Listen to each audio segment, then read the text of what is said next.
Ujambo na karibu katika taarifa yetu ya habari kutoka sehemu mbalimbali mashariki mwa Jamhuri ya Kidemokrasia ya Kongo.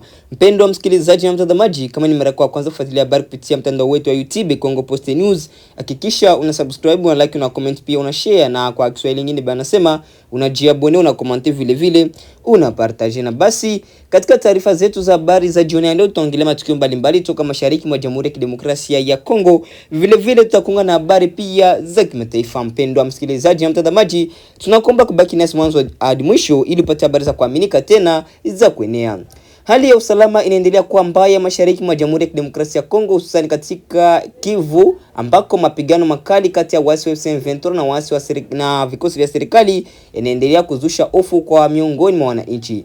Taarifa za asubuhi ya leo Jumatatu zinaeleza kuwa mapigano ya kutumia silaha nzito yameongezeka kwa kiasi kikubwa katika eneo la Kavumu, hali iliyosababisha mamia ya wakazi kukimbia makazi yao kwa hofu ya usalama.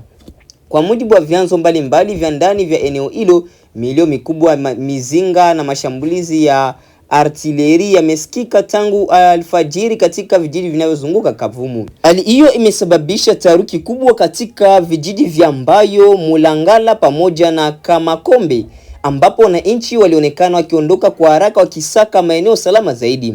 Mashuhuda kutoka maeneo hayo wanasema familia nyingi ziliondoka bila kubeba mali zao kutokana na kasi ya mashambulizi hayo. Wanawake, watoto na wazee wameonekana wakielekea katika maeneo ya mbali wakihofia kuzidiwa na mapigano yanayoendelea karibu na vijiji hivyo. Kwa upande mwingine, taarifa zinaeleza kuwa muungano wa M23 umepeleka idadi kubwa ya wapiganaji na vifaa vya kijeshi katika uwanja wa mapambano ili kuendeleza mashambulizi hayo. Vyanzo kadhaa vinaeleza kuwa lengo kuu la operation hiyo ni kuvunja ngome ya ulinzi inayoshikiliwa na vikosi vya serikali pamoja na makundi ya wazalendo ili kufungua njia kuelekea katika wilaya Walikale ambayo ina muhimu mkubwa wa kimkakati katika eneo hilo.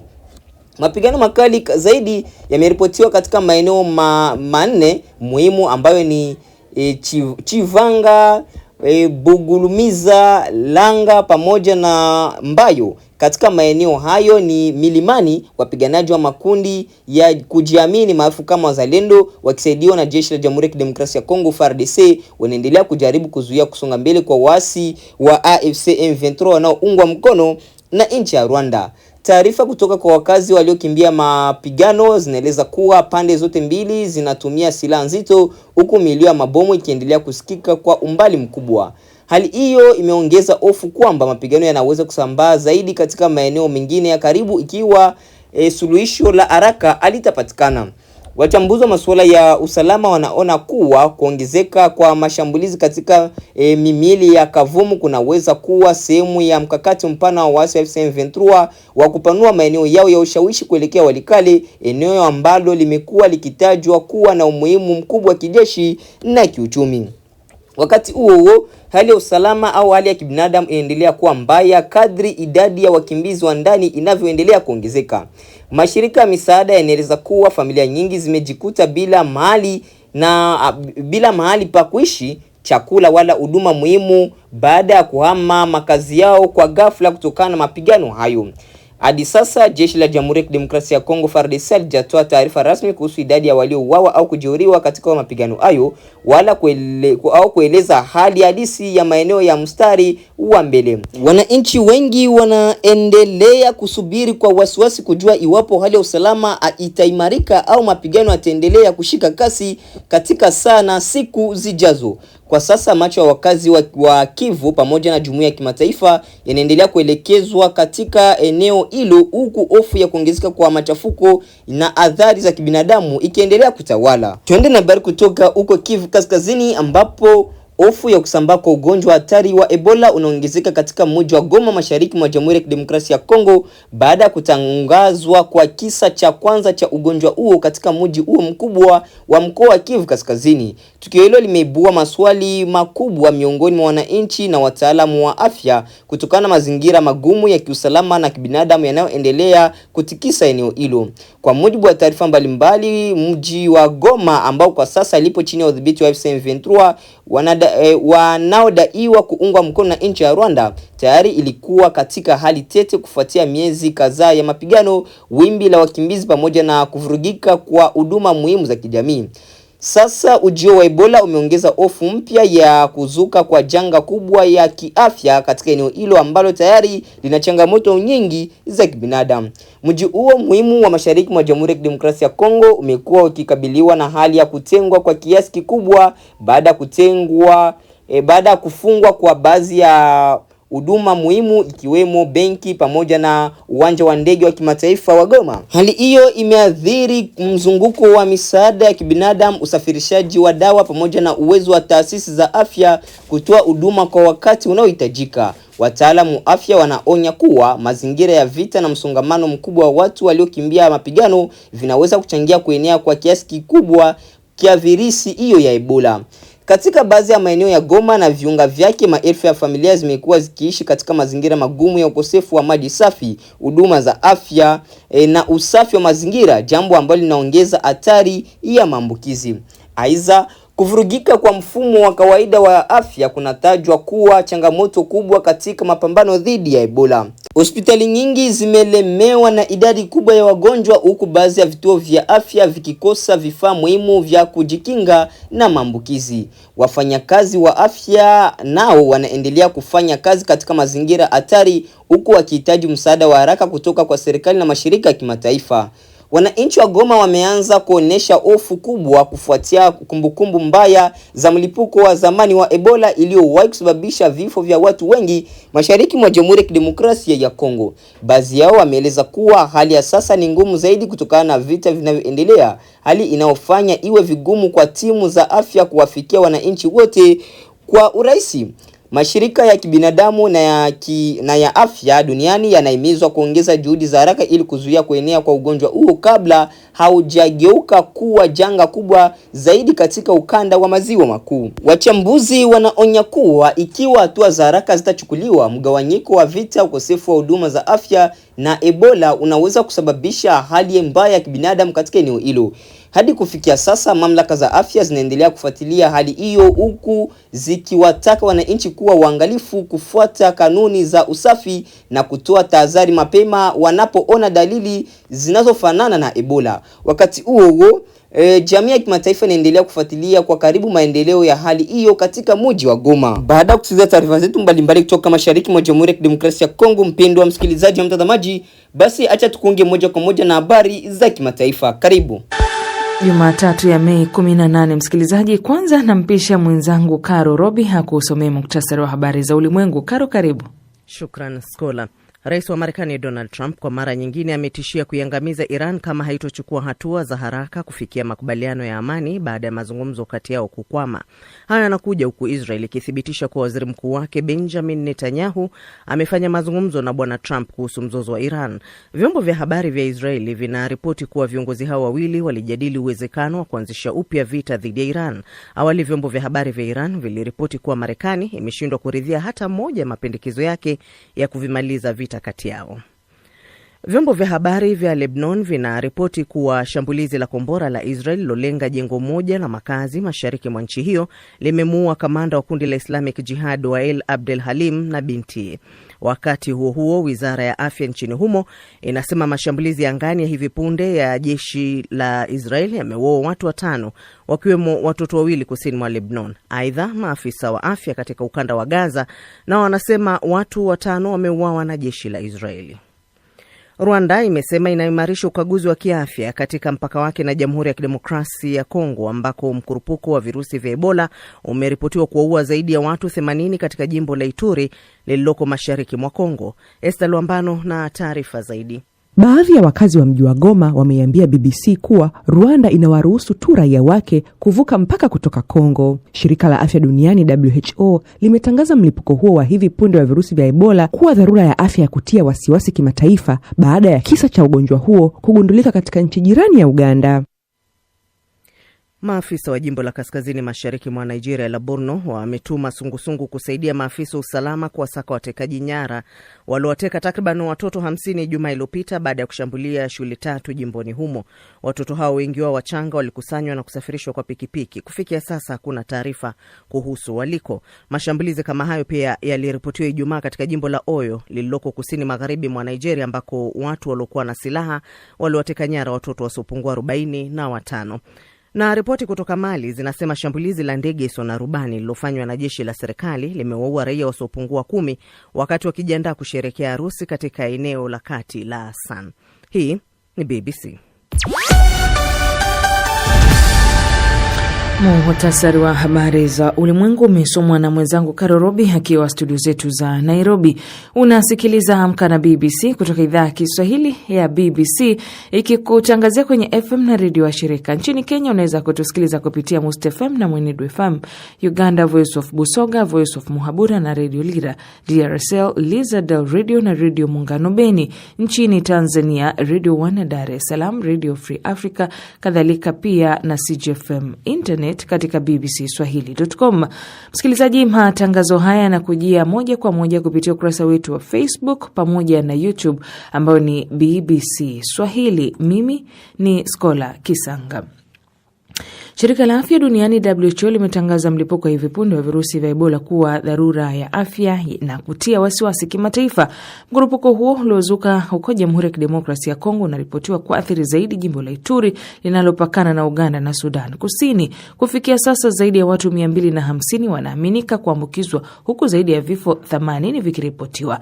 Na Rais wa Uganda Yoweri Museveni ametangaza kufutiliwa mbali kwa maadhimisho ya siku ya mashahidi kwa hofu ya kusambaa kwa Ebola baada ya mwanaume mmoja mwenye umri wa miaka 59 kufariki Kampala kutokana na virusi hivyo. Rwanda yenyewe imetangaza itaimarisha ukaguzi wa kiafya katika mipaka yake na DRC. Isabella Mwagodi huyu hapa na taarifa zaidi.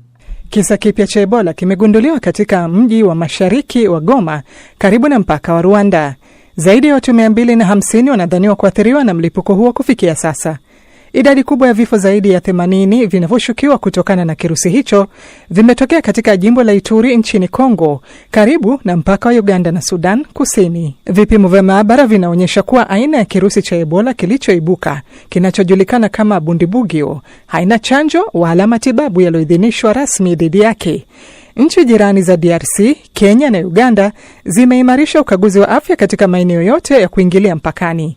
Mashirika kadhaa ya kibinadamu yakiwemo shirika la WHO na lile la madaktari wasio na mipaka yanasaidia mamlaka za ndani katika juhudi za kudhibiti mlipuko huo. Hata hivyo, wataalamu wanaonya kuwa ukosefu wa usalama na mwingiliano mkubwa wa idadi ya watu kunaweza kukwamisha juhudi za kukabiliana na kuzuia kusambaa kwa ugonjwa huo. Profesa Peter Piot ambaye alikuwa mmoja wa wagunduzi wa kirusi cha Ebola mwaka 1976 nchini Zaire akiwa katika taasisi ya tiba ya kitropiki huko Antwerp, Ubelgiji, anatoa mtizamo wake kuhusu kirusi hiki cha Bundibugyo. I am quite concerned about what's going on now. Ingia wasiwasi sana na kile kinachoendelea sasa. Vipimo vya uchunguzi tunavyotumia kwa Ebola havitambui maambukizi haya kwa urahisi, na chanjo zilizopo hatujui kama zafanya kazi dhidi ya aina hii ya Bundibugyo, na matibabu hakika kweli hayafanyi kazi. Mkurugenzi mkuu wa WHO Daktari Tedros Ghebreyesus ameonya kuwa kwa sasa kuna ukosefu mkubwa wa uhakika kuhusu idadi kamili ya watu walioambukizwa na kuenea kwa kijiografia kwa mlipuko huu. Ni Isabella Mwagodi. Rais wa Marekani Donald Trump kwa mara nyingine ametishia Iran kuwa sharti ichukue hatua za haraka kufikia makubaliano ya amani baada ya mazungumzo kati yao kukwama, akisema muda unayoyoma kufanya hivyo, la sivyo itaangamizwa. Haya yanakuja huku Israel ikithibitisha kuwa waziri mkuu wake Benjamin Netanyahu amefanya mazungumzo na Rais Trump kuhusu mzozo wa Iran. Florian Kaijage na taarifa zaidi.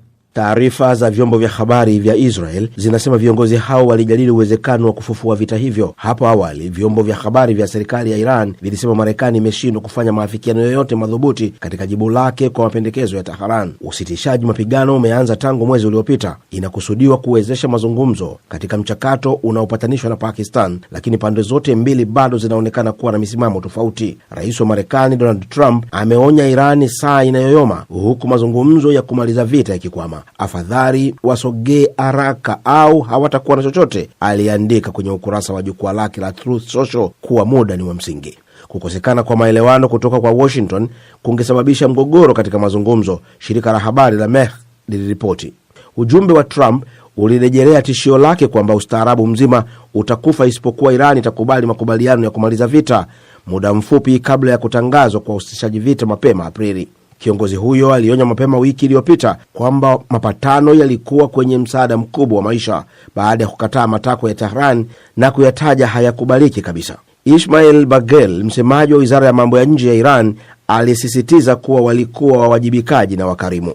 Shirika la habari la Irani la Tasnim ilijumuisha kumalizika mara moja kwa vita dhidi ya pande zote, lejereo la mashambulio yanayoendelea ya Israel dhidi ya Hezbollah inayoungwa mkono na Iran nchini Lebanon, kusitishwa kwa vikwazo vya jeshi la majini la Marekani katika bandari za Iran na hakikisho la kutokuwepo tena mashambulizi dhidi ya Iran. Pia waliripoti kujumuisha mahitaji ya fidia kwa uharibifu wa vita na msisitizo juu ya uhuru wa Iran kuhusu mlango bahari wa Hormuz.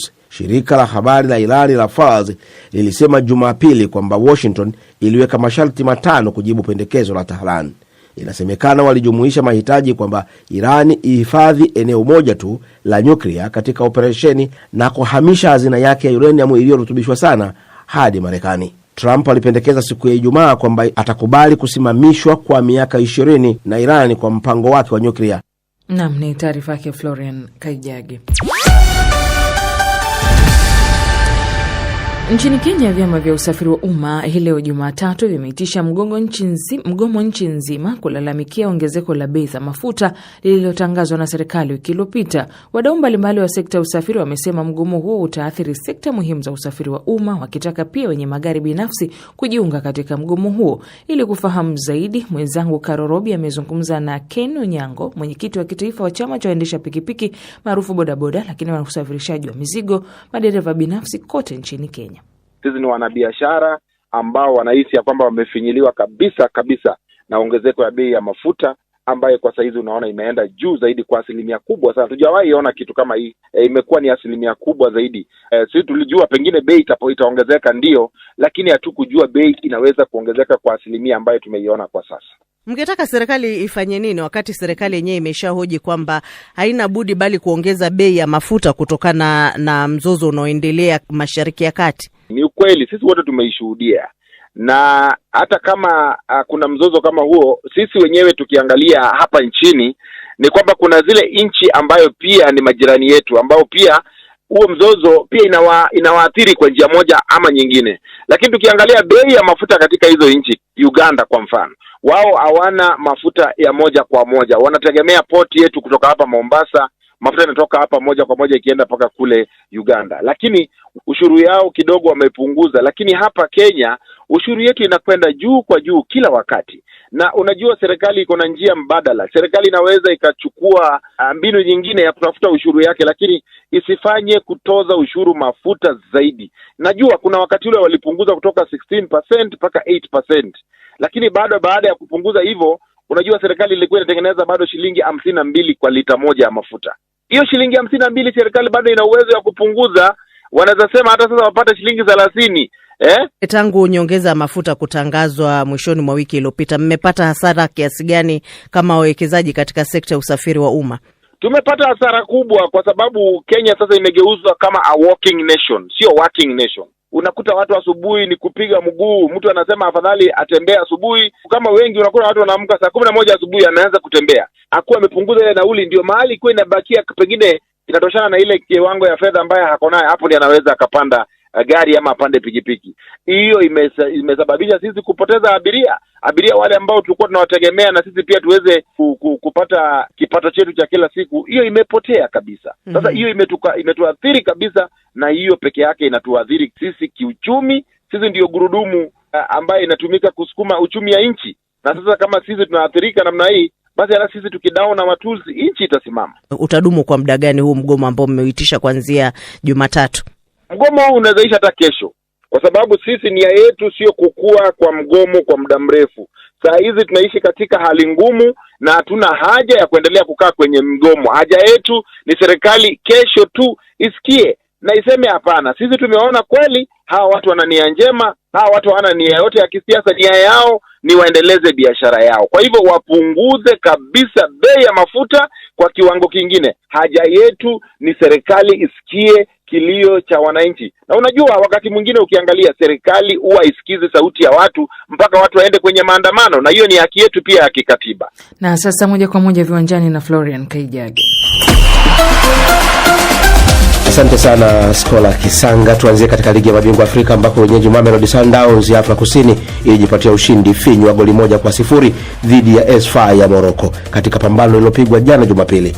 Goli la Ibrahim Modiba dakika 37 ya mchezo lilitosha kwa mabingwa hao wa Afrika wa mwaka 2016 matumaini ya kurejea katika umwamba huo wa soka la Afrika. Katika kombe la shirikisho, miamba ya Misri Zamalek wakicheza nyumbani walijiweka katika mazingira magumu ya kutoa ubingwa baada ya kutoka sare ya 1-1 na USM Alger ya Algeria juzi Jumamosi. Michezo ya marejeano ya mashindano yote mawili ya ngazi ya klabu Afrika ni mwishoni mwa juma hili, huku